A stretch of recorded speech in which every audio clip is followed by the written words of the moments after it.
You are listening to This is Oklahoma, hosted by Mike Hearn, telling stories of Oklahomans and those that have made it their home. Before we get into today's episode, I want to tell you a little bit about our current sponsors, the Oklahoma Hall of Fame.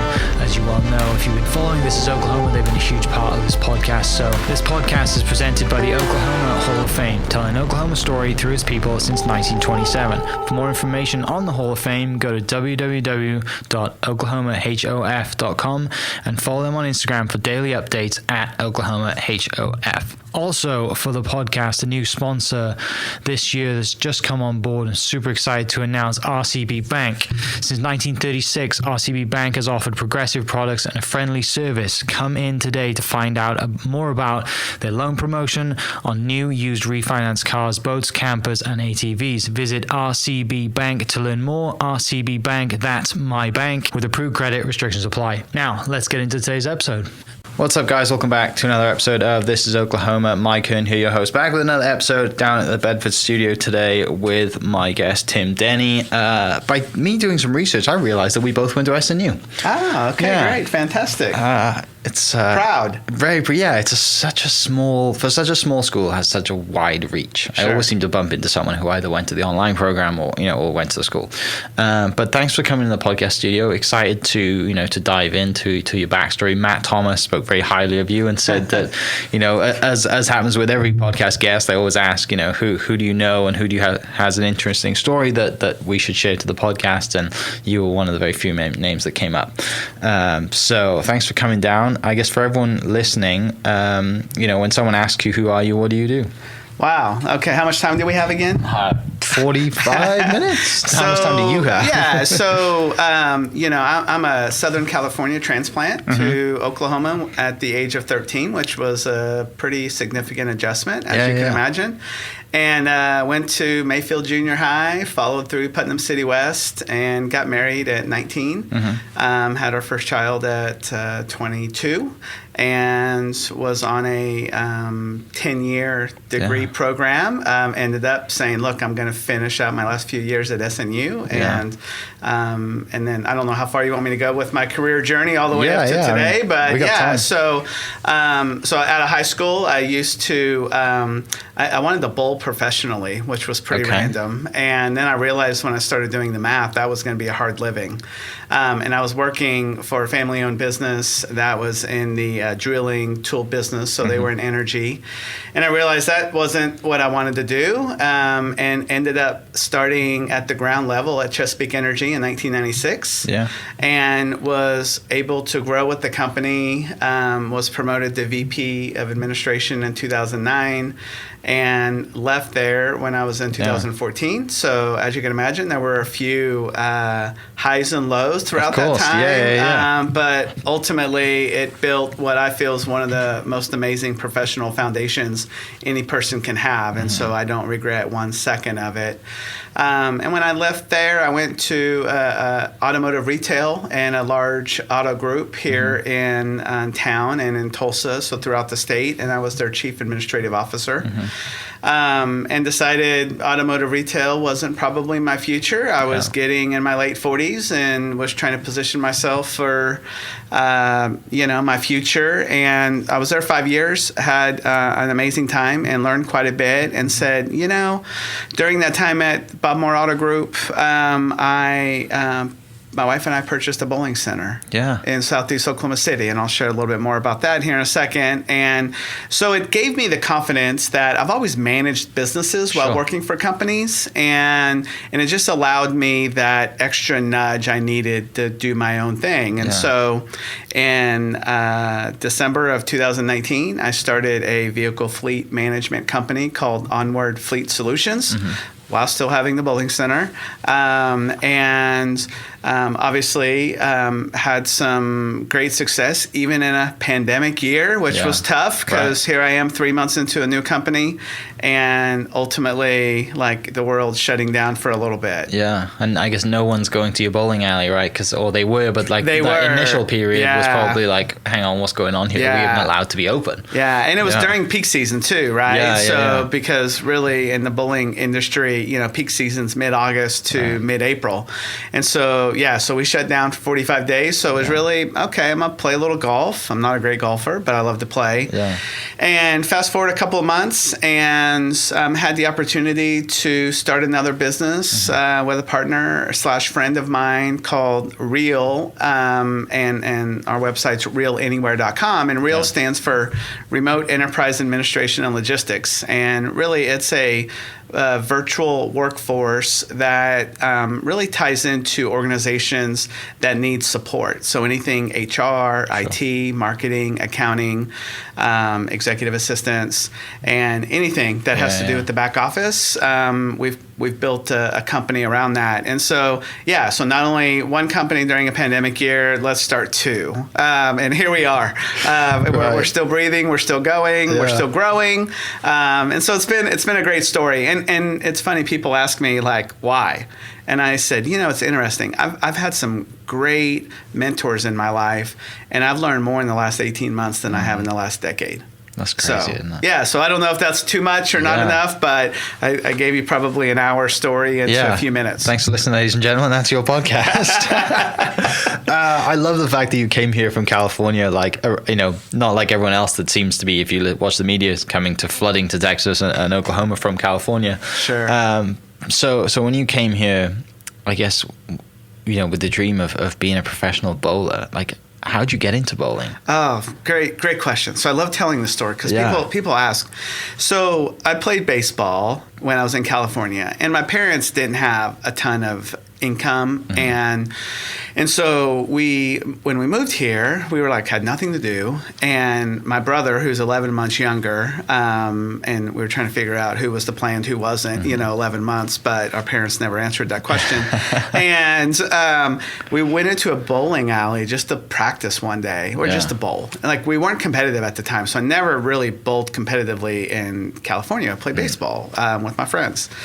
And lady at the front desk says, "You guys should sign up for a youth league." And so my brother and I heck yeah, we'll sign up for a youth league. And then we'll ask our parents later because we got to figure out how to pay for it. Right. And so from that moment on, we started bowling youth leagues on Saturday, and it just got to be where we got a little better and had a great youth program director. Yeah. And just started, really in a matter of 3 or 4 years, I was bowling some tournaments when I was going out to Vegas when I was in high school to bowl tournaments. Wow. So that's how that's how we jumped in there. It was just a random lady, not random lady, because I still see her on occasion today. She hits us up while we're there, and here we are 30 plus years later. That's fascinating. The bowling, because I'm from the UK originally, right? We only have bowling, but not to the extent that you guys have it out here. And it fascinates me because it's probably early in the morning, you can't sleep, or you got jet lag when you go home. You flick on TV and it's sport and bowling is on, and you just watch it and you're thinking, this is it's really, really hard to do. Sure. And then you're watching the guys and they're spinning it down. It's strike every almost every time, and it's, I don't know, I think it could be such a great atmosphere to go and watch it live, right? To just hang out, have a good time and watch people, because it's right there, isn't it? You can see everything happening. Sure. So you get into that, and I guess, what was that first trip to Vegas like then?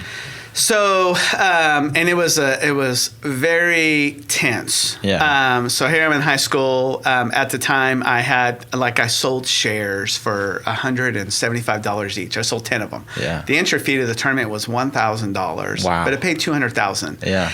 And this is a professional tournament or a kids tournament? It was really the highest level amateur tournament at the time. Gotcha. And it was called the High Roller, ironically, or makes sense, right?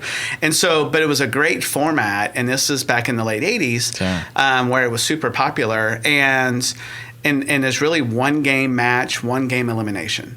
And so it was $1,000 entry fee. So at the time, I had zero money. Damn. And so I sold shares to kind of pay some expenses. And so we flew down there and bowled, lost my first match. I was heartbroken because I'm a people pleaser. Right. I am how do I tell these people I just lost? Most of them, they don't care. It was $175, maybe one or two bought 2 shares. And, but it was an amazing experience. And you think about one game, $1,000, and it's a lot of pressure. Yeah. And I performed pretty well. I just got beat. And so for me, I wasn't like when I sit back and reflect, and it took me a week, right? When I sit back and reflected, but it was just an amazing experience for some kid to be out in Vegas and bowling a tournament, and flying out there too, like the whole deal. Like that's a big, it's a big step. And how old are you at that point? So I was 17. Okay, so that is a big step to be out there, and you're playing against, like I said, some of the best in the world, or the best in the world at amateur level, and you're in Vegas, and you have all this going on, and it was a great experience, and I did it. I probably went 6 years in a row, and I had probably 4 decent years. So not everyone was just kind of loose, but because you're there and you plan to be there for the whole time, because you don't want to go there with a negative way of thinking. And so I'm like, I'm gonna plan to be there till the end because I'm gonna make the finals. Yeah. And obviously we had to make some adjustments there. And then you hang out and you just hang out. That was what any 17-year-old kid could really do at the time, people which wasn't a whole Vegas. lot. Yeah, pretty much. Oh, that's brilliant. So this, obviously you're living in Oklahoma at this point, and you go to high school, and then you get married at 19, and kid at, you said 21. 21. That's pretty life-changing experience early on in age, right? Yeah, absolutely. And part of that allowed me to be an empty nester in my mid-40s. So and start 2 businesses. Yeah. So so we 2 children, a 27-year-old daughter and a 22-year-old son, and they're actually fostering a little guy right now for about 9 months, and sure hope he turns into permanent family. That's awesome. And they're actually expecting baby girl in October. So here I am, young. You don't see too many grandparents in their 40s, late 40s, 49 to be exact. So super exciting stuff going on, and I'm going to make up for wherever I missed as a parent, as a grandparent, and so I'm looking forward to it. So you obviously go to SNU and graduate and get the job at Chesapeake. I guess, what was your degree in then? What were you like, because the bowling thing, I guess, had fizzled out. Like, okay, like I can't really support family, traveling, the world, playing, bowling and stuff. So what was, I guess, not the B, right? Not like the second choice, but you had to, realization comes in, right? You're like, I've got to grow up a little bit. Sure. I have a wife and a child, and I need to support. So I was a really good college student. Yeah. I'll be honest. I was a terrible high school student. I mean, I didn't even make an A in horticulture, I don't think. But I had just I had ambition, but I just had no desire, because I'm like, I'm going to work in this family business, and I'm going to bowl, and everything's going to take care of itself. Yeah. I learned early on that's not the way it goes. And so when I started at Chesapeake, I'd only had a year of college at the time. So I was kind of off and on. And then I'm more of a lead by example. So my leadership style is really lead by example. And I couldn't expect my kids to go to college if I didn't. And my parents, they didn't finish high school. So they were happy with me just graduating high school. And for me, I've always wanted more. Yeah. And a lot of that comes from, my Chesapeake time too, which is, think bigger, be better. So I just said, okay, I need to stop making excuses and be solution focused and just and grind it out. And so I did. Yeah. Well, I mean, business admin, because I've always done a little bit of everything. So I tell everybody I'm not a subject matter expert in anything. Now, if it came down to it, I'd probably find 1 or 2. Yeah. But I have such general knowledge of support functions that I've learned so much through on-the-job training, and then the education really just kind of reinforced some of it. So the time at Chesapeake, that must have been an absolute blast. Oof. Like ups and downs, and I mean, just especially being at it for so long and starting at the ground up and getting to VP of admin, like you're in the thick of it, all the way to the top, right? So that must have been, like I said, probably one of the greatest moments and toughest moments, I guess, of your career. Tough. Yeah. So I started in 96. I believe they put the company up for sale in 99. And here I am. I'm still in my 20s. I've started a family, and I'm still, I don't even think I was a supervisor at the time. And people don't realize when I tell some of the folks I work with today, I started at Chesapeake before email. Yeah. And they're like, well, maybe you are old, and as they harass me a little bit, which I appreciate. Those are the type of people I surround myself with. If you can't have fun while working hard, then, you're not not a great fit for us. And so there was a lot of, but just more growth. I mean, while there were some down times and they were tough, and personally had to make a lot of decisions because I'm really have always been invested in people, regardless if you're cleaning buildings or landscaping or running the restaurant or making supply chain, doing big contracts. I've always, it's been important to me to not lose sight of where I started. And I think it's been an advantage and a positive for me is to have that deep appreciation. Yeah. So the entrepreneurship stuff, I guess, where does that come from, right? Because obviously, you said you family didn't have much money growing up, parents didn't really graduate high school, and you've always wanted more. And that obviously comes from a lot of people in the same position, right? They didn't grow up with much. They have this desire and this work ethic that people who grow up with opportunity can't replicate, or find it very hard to replicate. So where does, I guess that entrepreneurship mindset come from? Like, were you selling, like lemonade as a kid and baseball cards, and then that's nobody's ever asked me that question. I have probably a couple different answers for that. I think it comes from the fear of not going back to some of the toughest times ever. And I think if there's one thing my dad, had and helped drive is work ethic. And I think you didn't last at Chesapeake if you didn't have work ethic. Now that also came with some sacrifices because maybe you didn't make every wrestling practice or every baseball game or baseball practice.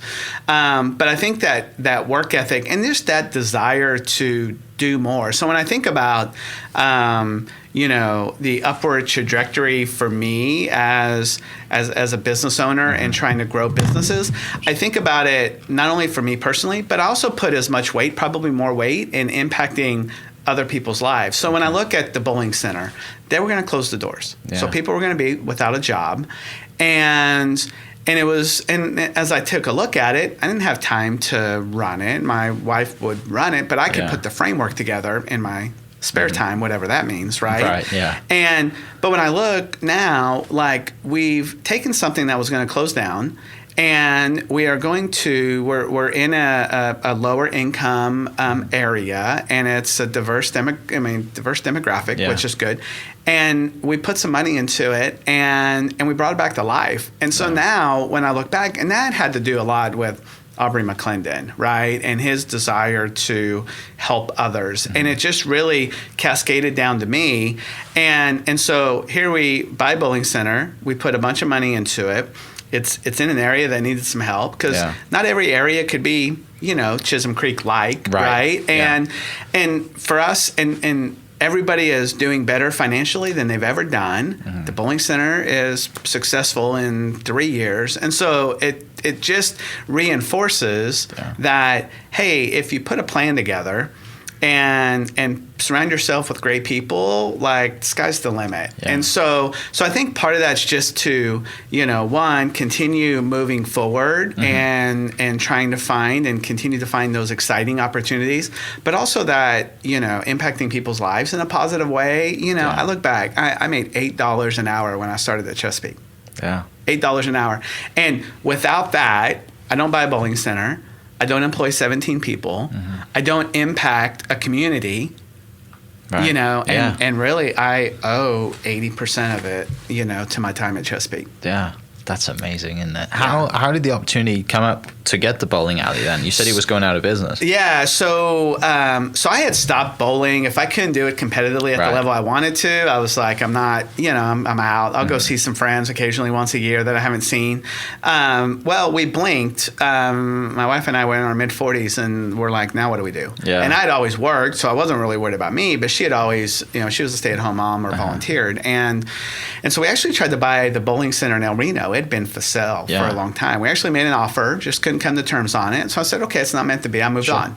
And about a year later, my brother texts me and says, hey, they're closing the doors at Holiday Lanes. And I'm like, okay.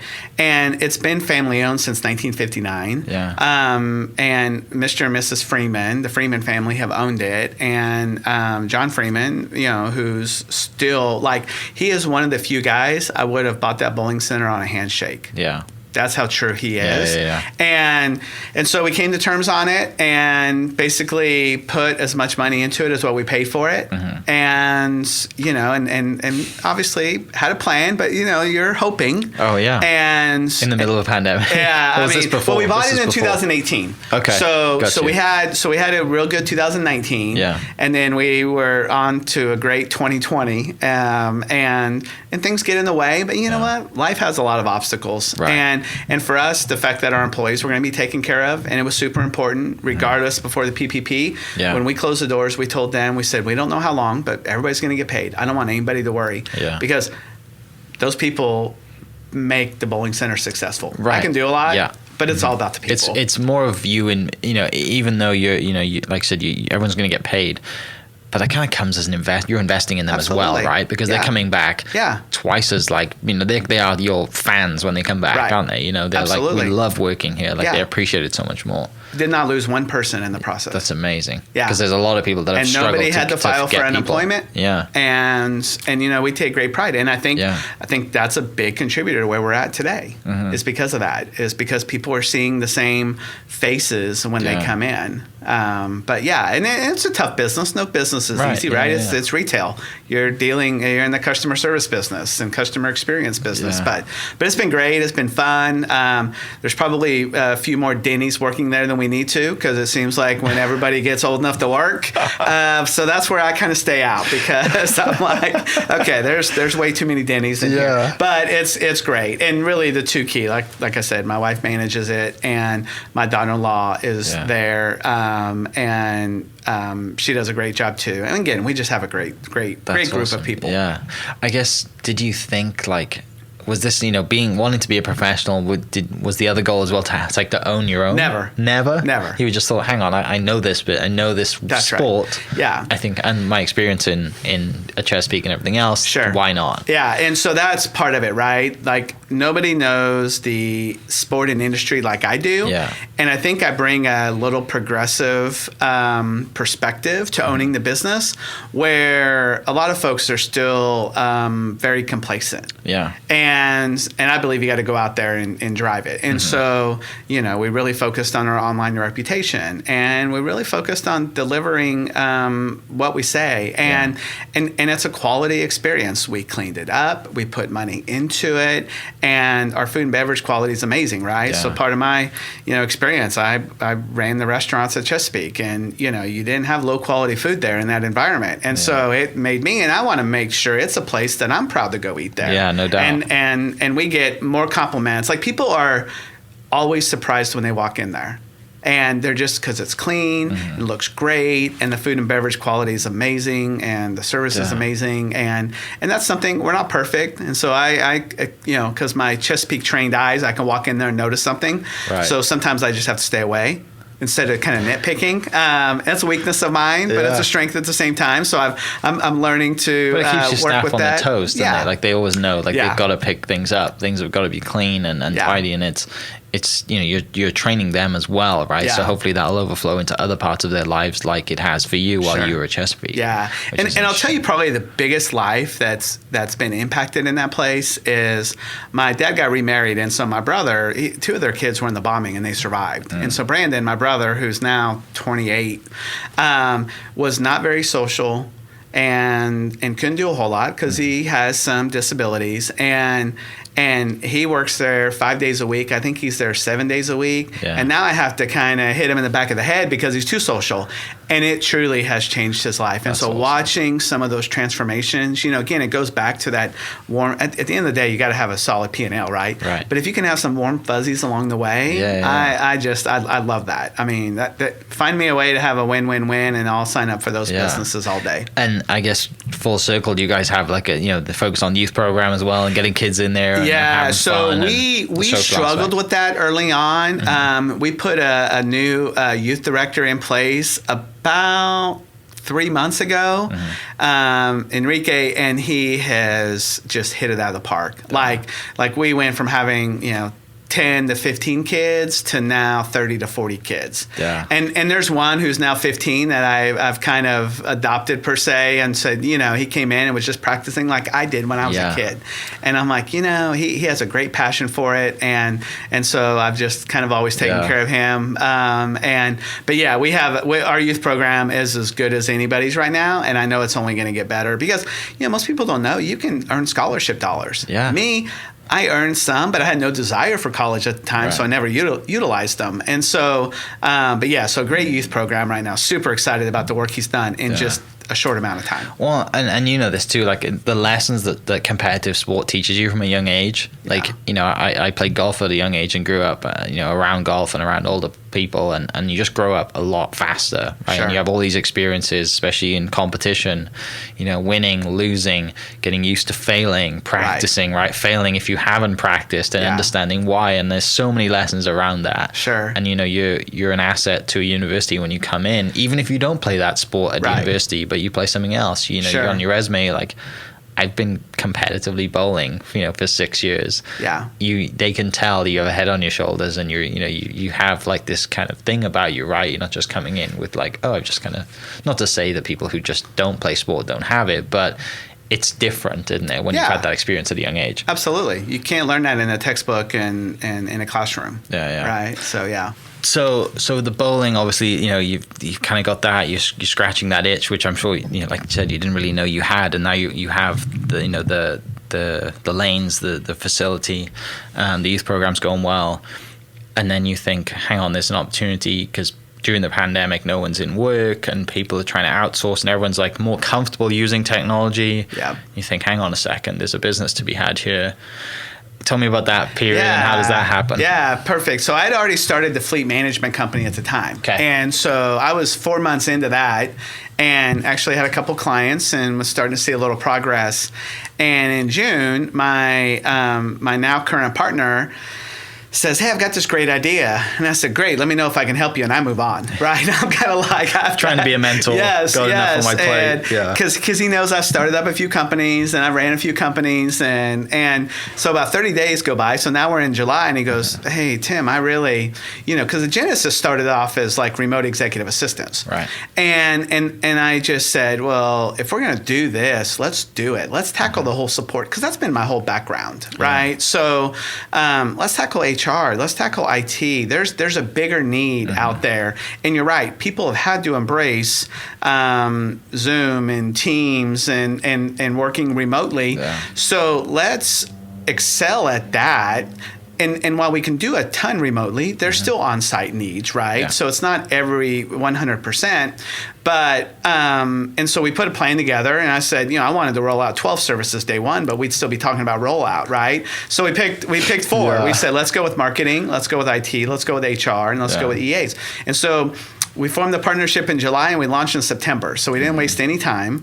And was able to sign up a few clients by year end. But, as a startup, you're out there hitting the pavement, sharing the story. And we've added a few clients this year. And we actually hired a full-time sales and business development a couple of months ago. Liz Valerio does a fantastic job. And we've got some exciting things that we're doing too. So we're not just handling the 4 areas where we've got a concept called, Real 360, which is going to be the full support, accounting, legal, IT, HR.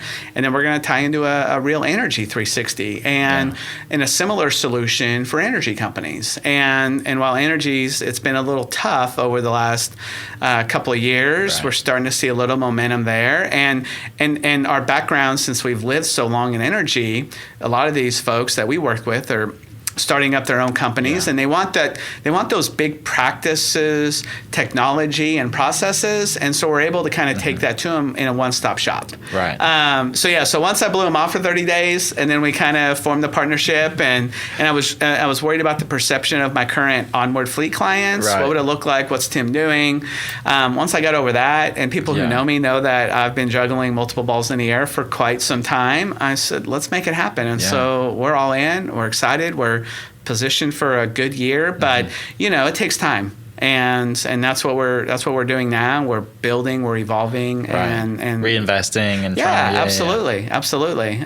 So again, it's been a great opportunity, and again, a great learning experience. Yeah.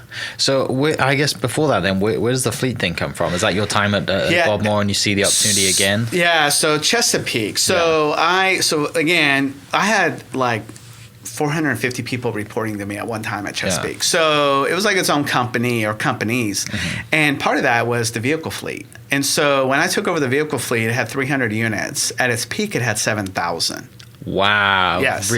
So we were buying and selling more cars than most dealerships. And that's not just trucks. That's like executive cars as well. And that's everybody who works for the company that has a car. Honda Civics. I mean, it's several companies. It's anywhere from a sedan to Class 8 vehicles over the road, because we were buying trucking companies at the time.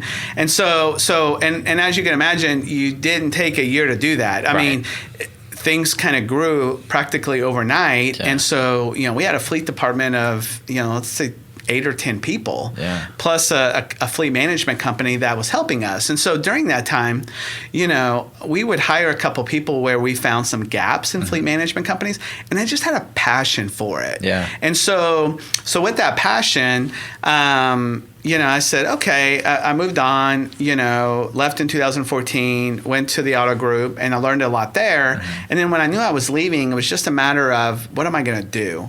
And I'm like, fleet, I think there's a great opportunity in fleet management. Yeah. Either you're a real big company or you don't do it. Yeah. And so there's no Oklahoma-based fleet management company. So I was attracted by that. Right. I was attracted by the challenge. Okay, because that's a motivator, right? Yeah. And so we built it, from 0 vehicles to where we are today, which is almost 700, and we've got about 20 clients and growing. Wow. And again, but I can take. So when people ask, well, what are some of your differentiators? Well, one, it's always the people, and two, it's nobody like. I've been a fleet manager, so I've been on your side of the table, so I can relate. I know what it's like to try to get something done when your drivers are remote and they're generating your revenue. And so you bring in that fleet management experience in a very dynamic environment, managing 7,000 vehicles across 17 states. And then you bring in the automotive retail question or experience. And there's just a good blend. There's almost like a question I can't answer or I haven't been involved with. So I can take that and bring solutions to our clients. Yeah. So it was really landing on where my passion was, because I knew if I was passionate about it, the chances would be good I would be successful at it. Right, yeah. There's like a reoccurring theme here, right? There's bowling and then working at Chesapeake and thinking, hang on a second, I can do this. I'm going to start. There's an opportunity. I'm going to get the bowling. And then there's the Onward fleet stuff, which is like, I've done my time at Chesapeake as well, and I have time at Bob Moore. And then there's the, like the tech admin side, which is like, this is just a melee of everything. Most people would just do one business, not just 3, right? And I love that drive. And, you're just like, well, let's figure it out. Why not? Like, and you said you love the challenge. And I mean, because I've met people like yourself, they're always ticking, what was next, what's coming next. Now that all these businesses are kind of like safe, right? You've kind of, they're still growing, but they still require your attention, but they're not like, drowning. Right. What is next? Yeah. So I've shied away from a couple of opportunities, right? Yeah. I'm just kind of like, no, my focus this year is to still build the foundation of these 2 businesses. And we just have so much more opportunity.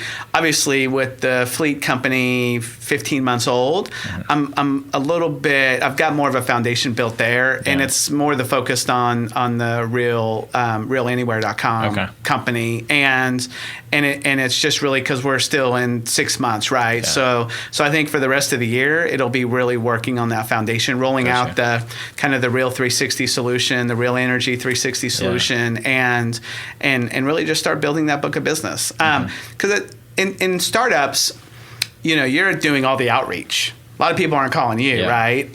So you're doing the outreach. And what's great about Onward, because the journey will be the same with Real. So back to the fleet management company, we're now getting, we're still doing outreach because we have a full-time sales and BD person. Yeah. But we're now getting the point where people are calling us. So that word of mouth is starting to get there. And that's about, I expected, kind of in the 12 to 24 month range. Right. And that's a great feeling. Even on my way here, I had gotten an inquiry from someone I served on the board of Make-A-Wish with. Yeah. And it was just like, how fantastic is this?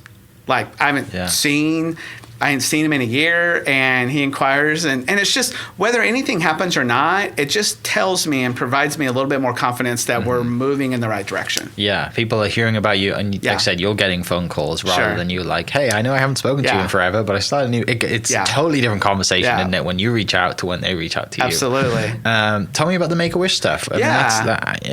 Just Make-A-Wish, or was there a bunch of other stuff? There's two boards. Okay. Special Care, which is located off 122nd Western. I've been on that board for about 8 years, and that organization was started by the executive director, Pam Newby, and really the genesis of that was, she had a child that had some disabilities and couldn't find any really child care or great education, and so let's start Special Care. So she has started that, and ultimately I had the opportunity to be on the board. I was still at Chesapeake at the time, and I said, because again, as you can imagine, if I'm going to be on the board, I'm going to roll up my sleeves and be on the board, right? And it's not just a resume builder, is it? At all, which at some point in time I got to think about things, but I'm all in everything I do, and I met with Pam in the first 5 minutes. I said, I'm in.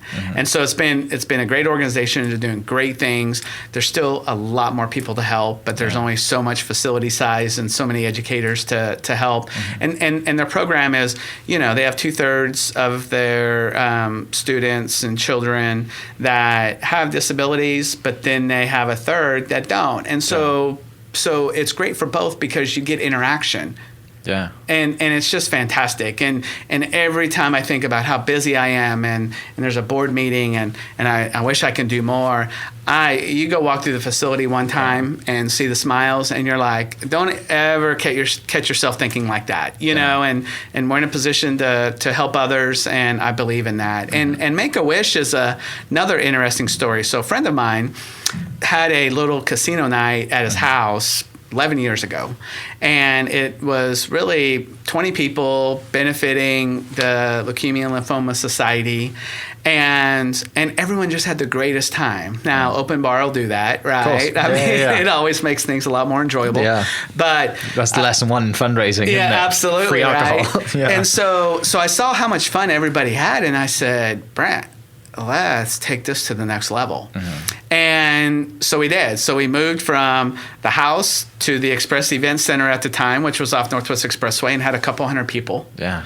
And then did that for a few years, and then went to, I'm going to reference the old name, the Cowboy Hall of Fame. Yeah. Okay. And did that for about 5 or 6 years, and then really outgrew that. And now we obviously didn't do anything last year and won't do anything this year.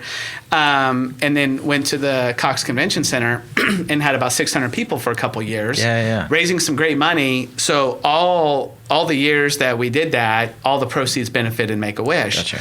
So I had the opportunity to join the board. In fact, we're talking, do I term out August of this year or August of next year? And I said, I'll let the compliance committee figure that out. But, and so I've been on the board for over 5 years, and just a great process, great group of people, and again, unbelievable mission, as you can imagine. And it's all the Make-A-Wish thinks, because people are familiar with it, that everybody's flooded with money. Yeah. And it's not. They're out there grinding, obviously in today's environments, it's even tougher. And so I really had the privilege. I was board chair a couple of years ago, so I learned a lot. I have much more deeper appreciation for those, because board members can be a lot of work at times, but you take over the board chair role. And again, like herding cats. Another organization with a lot of needs that need to be met, but it's truly extra special, and we've helped a lot of people, and I've met a lot of great people along the way. Yeah. So it's been a fantastic experience. That's awesome. I guess we'll close with this. So you've been in Oklahoma City for a very long time. You've seen the growth of Oklahoma City, and now being a business owner, you're a part of that growth too. With the bowling alley and other businesses. What's it been like? People I came here August 2011. Devon Tower was halfway built. Nothing really was kind of growing, but it isn't nowhere near what it is today. And even before that was when you came here. So, what's it been like? And I'm sure it's exciting to see as a business owner. It's amazing. I remember my daughter, when she was thinking getting done with high school, she's like, I'm leaving the state. I'm like, you don't understand. Things are so much better, and wait for the next 10 years. And obviously she had, that wake-up call and said, this is fantastic. It's been amazing. I go back to where I started at Chesapeake. There was no email. When I moved here, there was no Kilpatrick Turnpike. Yeah. Right? And so I love the progressive leadership. I love that business leaders are stepping up. And from where we were, years ago to where we are today is amazing. And what's even more exciting is where we're going to be 10 years from now. Yeah. And I love it. And I would not change. I will never leave here. Now, I love to go visit Southern California, but I'm always in a hurry to get back. Okay? But you cannot beat the friendliness of the people. And I'm just glad over the last 15 plus years that we've had the right leadership in the right spots to have what we have today. Yeah. I love it. I'm the same way. I obviously love going home, love seeing family, but the goal is to get family to move here. Sure. And just because I think, other states and just the states in general has so much opportunity, but when you come here and you meet the people and realize that they're not just being nice to get you dollars, they're just generally nice people. Absolutely. Food is now great, and we said this a lot. Big businesses coming in. I guess the recent thing at the moment is the renaming of the Thunder Arena to whatever that is going to be. Maybe, it's just exciting. And then the Omni and everything else is coming in, Scissortail Park. It's just... Yeah. It's fantastic. It's, again, because I had the privilege of working around some progressive leadership back in my time at Chesapeake, we're seeing a lot of that, with the mayor and the leaders and the business leaders. And I just, I can't wait to reflect back another decade from now. Yeah. Awesome. Well, mate, thanks so much for coming down and sharing some stories. For everyone listening, everything that Tim has mentioned, his businesses, I'll post the links in the description so you can go there, check out the trucking, check out the fleet, check out the real 360 stuff that's going to come out soon, and the bowling alley too. If you love bowling, then why not? Yeah, absolutely. But thanks for everyone listening. We'll catch you next episode. Cheers. This podcast is presented by the Oklahoma Hall of Fame, telling Oklahoma story through its people since 1927. For more information on the Hall of Fame, go to www.oklahomahof.com and follow them on Instagram for daily updates at oklahomahof. Also, huge shout out to RCB Bank for jumping on board to be a sponsor. RCB Bank's loan promotion is here for a limited time. Head into any of their 40 Oklahoma locations to get as low as 1.79 APR on your next car, boat, camper, or ATV. Apply online at rcbbank.com. RCB Bank, that's my bank. Rate and finance with approved credit. Restrictions apply. And member FDIC. Huge shout out to my sponsors. Thank you for listening. We'll catch you next episode. Cheers. Thank you for listening. We are inspired by those around us and hope that you are too. Make sure you subscribe to this podcast on your favorite podcast platform and leave us a review so we can keep telling your stories. For more great Oklahoma content, follow This Is Oklahoma on Facebook and Instagram.